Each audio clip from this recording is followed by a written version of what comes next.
Sam Nzima passed away earlier last year. He had a wish to start a foundation and institute for photojournalism. Nzima was a well-known photographer who took the Hector Pieterson picture during the 1976 uprisings. But has that wish been fulfilled? Who is now responsible for fulfilling that wish? There was also a plan to build a museum at his village. The only contribution, we're told, from government was to build him a multi-million rand grand house in Lilydale, which he, we're told, never occupied. Let's get more now and cross live to Spepile Kunene in Middelburg. Spepile, thank you very much indeed for your time. What's happening there?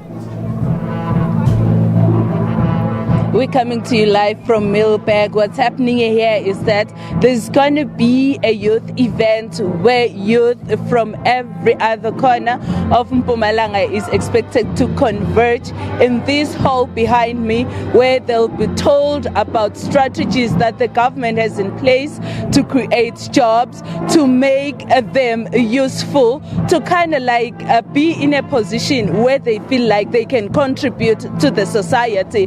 But today here we have a member of the youth who happens to be a grandson to Sam Nzima. Sam Nzima, we all remember, he took the iconic picture of Hector Pieterson during the 1976 uprising in Soweto. Of course, he wasn't alone. He was with other people that he was working with at the time.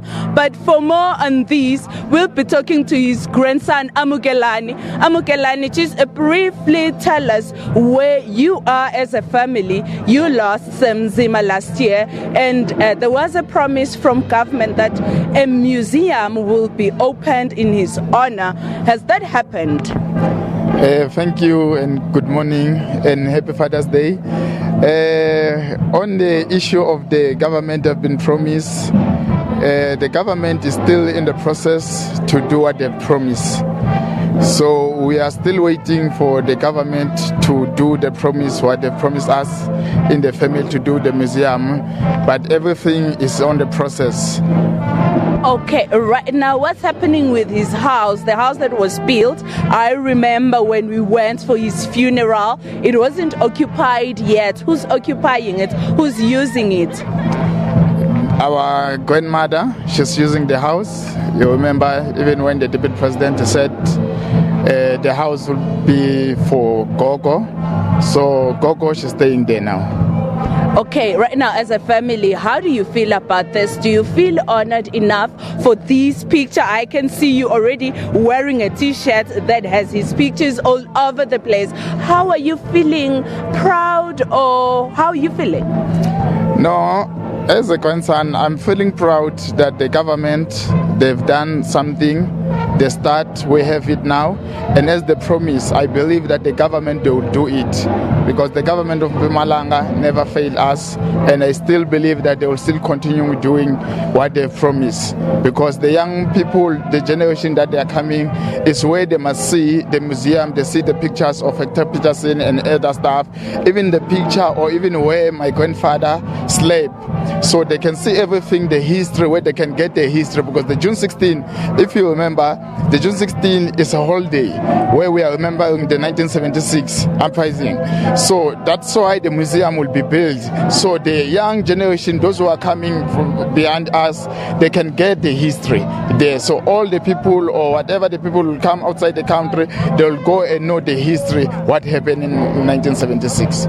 Okay, is his work well kept? Are you guys taking care of his work so that the generations that you are talking about are able to see and are able to identify? Yes, we are taking care of it, and I'm happy because I'm one of the grandson who also he taught me to how to take pictures and videos, and I was even doing it at churches, and I go to him, he teach me, say, Amu, you must take like this, the video. I was one of the people who are lucky to also go into church, to people weddings and other stuff, to take the pictures and the video, because he taught me. So I'm ready also to assist others, but what they've done, you've done a lot to us, and they've also teach us we are fine and we are happy. It's just us who must also teach other people who are coming behind us. Talking about teaching, he had a dream of having a photography school where he stayed in Lilydale so that he could teach the young ones. I understand now he imparted that to you. Is that dream still going to be realized? Are you pushing it? Yes, we are pushing it. It's going to happen. We're just giving the government time to do it as the promise. I'm hoping that they'll do it. I believe in that. I trust in our government, Mpumalanga government.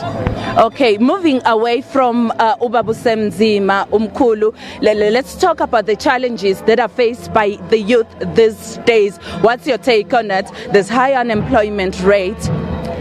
If you check the manifesto of the ruling party, the ANC, they've talked about it in terms of the youth employment and everything. I think they're going to implement it now, as you see, because they spoke about it on January 8. So I think this process is going to assist us, because the youth, you see, most of the youth, they are staying, they are not working. But as the president promised, I believe that president is going to do it. Okay, what's your feeling right now? Let's put aside politics. What's your feeling as a young person? You're seeing young people are unemployed, they're into drugs, HIV is on the high amongst the youth.